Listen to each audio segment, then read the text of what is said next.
先开始来关心三岛市风台的中心是也未登陆。目前风台的中心伫高雄西南边的海面上，向北东行。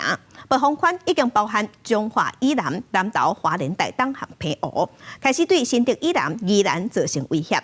咱同齐来听气象署拄则8:40上新的说明。各位朋友，大家早安！西北太平洋上第18号中度台风山图尔的中心，目前正往高屏的方向接近。气象署在早上7点25分，也针对高屏地区发布了台风强风告警。现在它已经来到了高雄西南方大约40公里的海面上。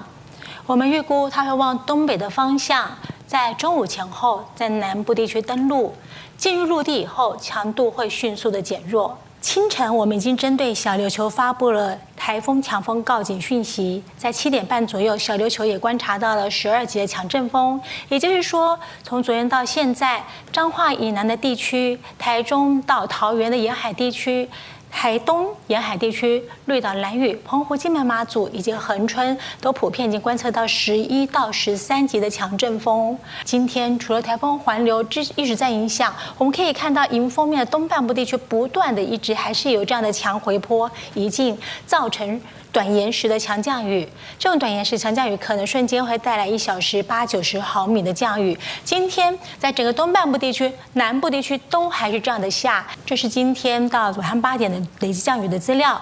我们预估这样的雨随着台风登陆以后逐渐减弱，今天晚上到明天清晨，南部、东南部的雨就渐渐的可以缓和下来。但是北部、东北部和东部的雨还是会持续下，北部、东北部和东部的雨在明天也会弱一些了啦，但是明天北部、东北部还可能会有局部性的大雨。